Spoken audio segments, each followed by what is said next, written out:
So Abraham Lincoln defined democracy as the government of the people, by the people, and for the people. So the citizens give legitimacy to those who govern them by electing them into public offices so that they can work for their welfare, work for their prosperity, give them good governance. This is quite contrary to military autocracy, where the people have no say, where one individual has an unlimited power as the constitution is suspended for decrees, command, and control. And that is why they say the worst form of democracy is far better than the best form of military autocracy. But of course, I'm now here to talk about the Niger and Gabon coup, which I know that has occupied the airspace for a while now. Rather, are we focused on why military coups in Africa have become a commonplace occurrence? I'm afraid ECOWAS and other such bodies will have to wake up and exert best efforts in curbing incessant military coups in Africa. Otherwise, military coups in Africa will never abate as democracy slides into ignominy. And this brings me to the topic, coups in Africa. Why are the military boys on rampage? Is it a failed democracy? So welcome to my channel, Shanice Digest. I welcome on board my new subscribers as I continue to appreciate my returning subscribers. This is a channel where we get to speak out. So politicians seeking political power should see political power as a derived demand. That political power should not be sought for the sake of political power, but how to use political power as a platform to advance the cause of humanity. That is what political power should be all about, and not using political power for self-aggrandizement. But what do we have today? The political elite only seek political power to exploit you and I. That's what they do. They seek political power to exploit you and I. They don't seek political power to advance the cause of humanity or to bring prosperity to the people, but they seek political power for self-aggrandizement to exploit the state resources for themselves. So how do you bait the military to take over? How do you bait the military to take over? These politicians are just too powerful. They are responsible for the recent renewal of military coups in Africa. Take for instance, the president of Gabon, Ali Bongo. The father was the president from 1967 and only died in office in 2009, where the son, Ali Bongo, took over till 30th August 2023. Before he was toppled, just after an hour of declaring president for the third term in office. Haba, meaning that this family has been ruling Gabon for over 56 years. Over 56 years, yet he wasn't still satisfied. He would still have to tinker with the constitution to pave way for him to go for a third term. Because I keep telling people, what we have in Africa democracy is not democracy. It's more of a monarchy system of governments for generational inheritance. Because I don't understand why just one family will rule a country for over 56 years. And he's still not done. He still wants to change too, so that he can die. The only time they leave that office is when they die. And they come and be preaching democracy, democracy. How is that democracy? In fact, when he was toppled by the military, and you saw how the citizens of Gabon went wild with excitement that finally this man, whose father was the president and came and took over, is finally sent out of power. You know, what baffled most people is how this disoriented President Ali Bongo, someone that was supposedly under house arrest. So how did he have access to making a video where he was canvassing and calling for support from his friends to make noise, and of course, social media went agog with the hilarious video of him saying, please make noise, make noise, make noise, make noise. But of course, they didn't make any noise when he was cruising off on the people's inheritance. How many noise did the people make that got to him? That he now wants people to make noise, make noise. Enjoy the hilarious video. I'm Ali Bongo Ondimba, President of Gabon, and I'm to send a message to all the friends that we have all over the world to tell them to make noise,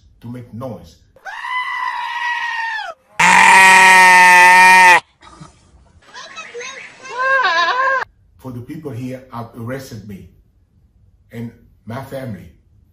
My son is somewhere, my wife is in another place.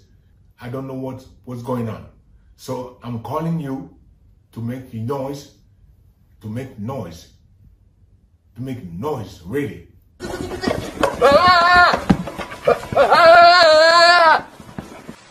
Yeah.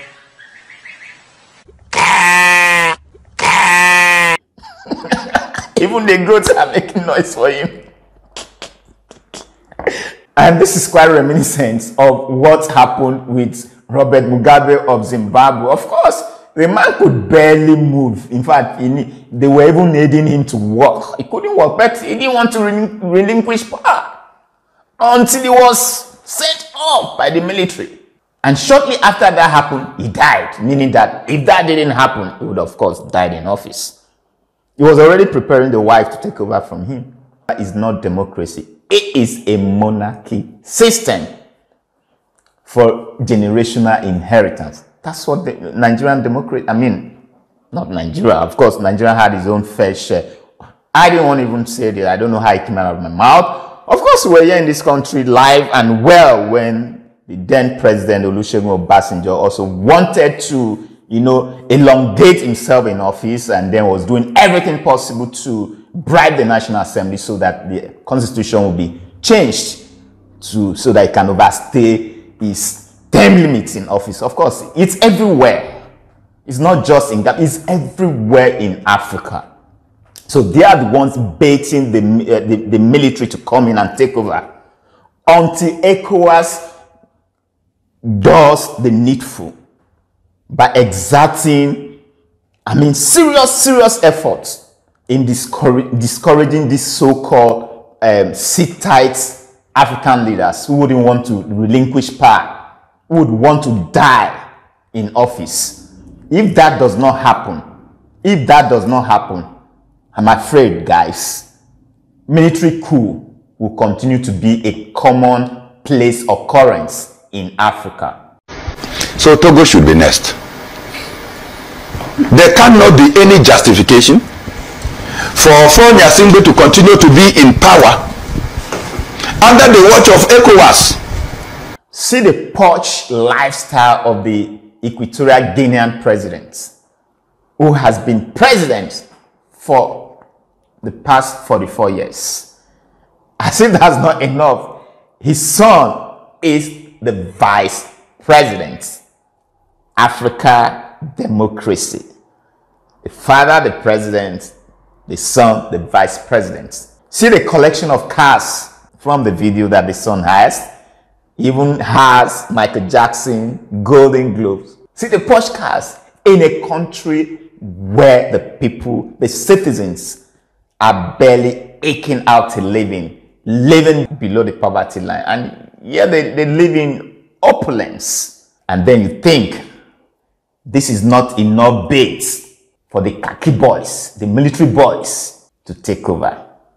Go to Equatorial Guinea. The president has appointed his son as vice president, to which the son is the higher apparent, is the successor. You know that son. The son is the one that will go and Jerry or Kelly the hair and be in the 9 clubs. Equatorial Guinea is one of the poorest nations on earth. 3/4 of the population lives below the poverty line. Most of the country lives on less than $2 a day. But Equatorial Guinea has oil, a lot of it.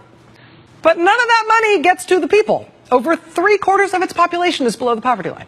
So, in spite of ECOWAS and other bodies, zero tolerance for countries that seize power through the barrel of guns. Unfortunately, these khaki boys, these military boys are not deterred. Otherwise, if they were deterred, if they were discouraged by the so-called economic sanctions thrown at them, coups in Africa would have been abating, not increasing. But it tells you that these khaki boys don't give a hoot about ECOWAS sanctions. They don't give a hoot about ECOWAS sanctions because they just see ECOWAS as toothless bulldog. They can only bark, but never bite. And I also said the same sanctions, given to these khaki boys, these military boys, should also be given to democratically elected presidents who refuse to relinquish power after their stay in office. ECOWAS, in the same vein, in the same token, as you are frowning at military takeover, you should also frown at African leaders who refuse to leave when they are supposed to leave. Give them the same sanctions you're giving this, because that would be a deterrent for any African leader that would want to sit tight in office. So until this is done, I can tell you, you were just joking, playing around. African leaders like, can you imagine in Cameroon, Paul Biya, he's been there for as long as, yet he's not perturbed. Even in a very fragile health state, you can see him being led, as if he's a toddler that is just learning how to make his first steps. He can't even move, yet he doesn't want to relinquish power. As for Paul Biya, the least said about it, the man doesn't stay in Cameroon. Yeah. He's in Switzerland. He comes to Cameroon on National Day. He comes to Cameroon on Elections Day. And when he's coming, he cannot walk. They carry him. You see, les qui tous ces gens qui sont là. Pourquoi je peux demander ça? Est-ce qu'il y a des gens importants là? Des ministres le président Kagame a parlé, il est parti introduit. Well, Nigeria is not even safe. Nigeria is not insulated against military takeover, because tomorrow now we're going to be, tomorrow is going to be the 6th of September. Okay, I think it's today, not tomorrow, today. Today is 6th of September, where we are waiting with bated breath. The presidential election petition tribunal, final verdict is supposed to be out today. And now the fright of being overthrown in the wake of what is going on now in Africa is going to rejig his military architecture. So it's either you leave or you're booted out. Your friend Ali Bongo can tell you. Maybe you can also go there and make some noise. Make some noise. Thank you, guys. This is where I draw the curtain for today. Thank you for finding the time to watch my video.